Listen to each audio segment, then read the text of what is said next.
నమస్కారం అండి. నా పేరు కాశీనాథన్ శ్రీనివాసరావు. నేను ఒక మ్యూచువల్ ఫండ్ డిస్ట్రిబ్యూటర్‌ని. ఇవాళ మనకొచ్చే ఇన్ఫర్మేషన్‌ని ఏ విధంగా ప్రాసెస్ చేయాలి? దానికి ఏ జాగ్రత్తలు తీసుకోవాలి? ఒక నిర్ణయాన్ని తీసుకోవాలంటే మనం ఇన్ఫర్మేషన్‌ని అనలైజ్ చేయటంలో ఏ జాగ్రత్తలు తీసుకోవాలనే దాని గురించి కొంచెం చెప్పదలుచుకున్నాను. నిన్నో మొన్నో నేను చదివాను. ఒక పాకిస్తాన్‌కి చెందిన వ్యక్తిని యూఎన్‌లో యాంటీ టెర్రర్ ప్యానెల్ వైస్ చైర్మన్‌గా నియమితులయ్యారు. ఆయన నియమించడం జరిగింది అని చెప్పొచ్చు.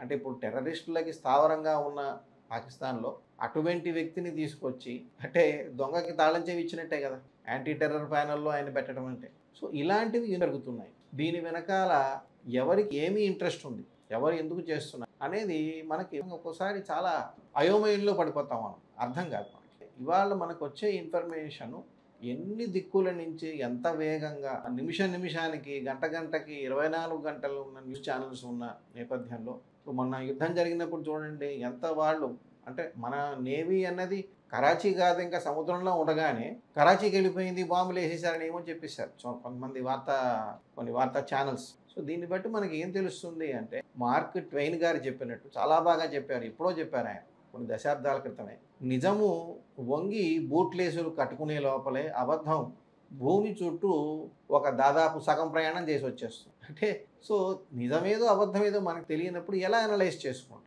దీనికి విరుగుడు ఒకటే దేన్ని నమ్మకుండా ఉండటం ఫస్ట్ ఆఫ్ ఆల్. ఆన్‌లైన్‌లో ఏదన్నా మనం చూసి నమ్మశక్యం కానట్టుగా అనిపిస్తే దానికి దూరంగా ఉండటం. నన్ను ఇప్పటికి చాలామంది అడుగుతుంటారు మా ఇన్వెస్టర్లు ఫోన్ చేసి అలా. ఇదో కొన్ని వేలు పెడితే ఈ కొన్ని లక్షలు వస్తాయట తక్కువ పీరియడ్‌లోనే అని. ఒకళ్ళు కాదు బాగా పెద్ద వయసు ఉన్న వాళ్ళు కూడా అడుగుతున్నారు మరి.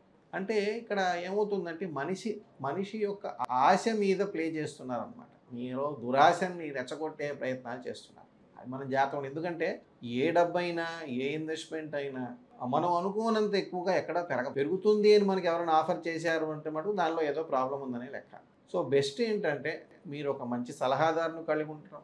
మన తాలూకు ఎక్స్‌పెక్టేషన్స్‌ని ఎప్పుడూ కూడా తక్కువగా అట్టిపెట్టుకోవడం. 25% వస్తుంది, 30% వస్తుందని ఎక్స్‌పెక్ట్ చేయకుండా. నేను ఈక్విటీలో పెట్టినందుకు నాకు ఇన్‌ఫ్లేషన్ ప్లస్ రిటర్న్స్ వస్తే చాలా హ్యాపీ. మనం డెవలప్డ్ నేషన్స్‌లో చూస్తాము. మన దగ్గర వచ్చినంత ఈక్విటీ రిటర్న్స్ అక్కడ రావు. ఎందుకంటే మన దగ్గర ఇన్‌ఫ్లేషన్ కొంచెం ఎక్కువ. వాళ్ళ ఇన్‌ఫ్లేషన్ కొంచెం బాగా తక్కువ ఉంది కాబట్టి, వాళ్ళ ఇన్‌ఫ్లేషన్ కంటే ఎక్కువ వచ్చే రిటర్న్స్ వాళ్ళకి చాలా మంచి రిటర్న్స్ అనే లెక్క.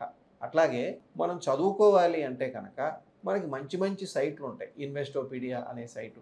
అలాంటివి మీరు ఒకసారి దానిలోకెళ్ళి చదువుకుంటే మీకు తెలుస్తుంది. బేసిక్స్ తెలుస్తాయి. బేసిక్స్ తెలిస్తే మనల్ని ఎవరు మోసం చేయలేరు. అలాగే మంచి బుక్స్ చదవటం దీని గురించి. ఒక మంచి అడ్వైజర్‌ని ఇందాక చెప్పినట్టు కలిగి ఉండటం. ఇవి మిమ్మల్ని చాలా చాలా ఆపదల నుంచి కాపాడతాయి. ఎందుకంటే మనం ఏదైనా ప్రపంచంలో కాంపౌండింగేనండి. కాంపౌండింగ్ అంటే టైమ్ పీరియడ్ మనం అలో చేయాలి. ఎక్కువ టైం గడిచిన కొద్దీ మన డబ్బులు ఎక్కువ పెరుగుతాయి. ఇంట్రెస్ట్ అనేది సెకండరీ. ఫోర్‌మోస్ట్ ఇంపార్టెంట్ థింగ్ ఏంటంటే ఎర్లీగా స్టార్ట్ చేయడం, ఎక్కువ కాలం పాటు మన ఇన్వెస్ట్‌మెంట్‌ని మనం అట్టిపెట్టుకోవడం. మోసం లేని చోట, నమ్మదగ్గ సంస్థల్లో నియంత్రణ ఉన్న చోట చేయటం. ఈ అండర్‌లైన్ చేసుకోండి. నియంత్రణ ఉండాలి. ఇవాళ మనం మ్యూచువల్ ఫండ్స్ వాటిలో చేయగలుగుతున్నాము, బ్యాంక్స్ అలాంటి వాటిలో చేయగలుగుతున్నాం అంటే కారణం ఏంటంటే వీటికి నియంత్రణ చాలా బాగా ఉంది. మనం ఎవరు నియంత్రిస్తున్నారని ఆ సంస్థ పేరు చెప్పొచ్చు. వాళ్ళు ఎలాంటి వాళ్ళకి రూల్స్ అండ్ రెగ్యులేషన్స్ పెట్టారు. మనం మోసపోకుండా కాపాడుతున్నారనేది మనం ఈజీగా చెప్పొచ్చు. Thank you.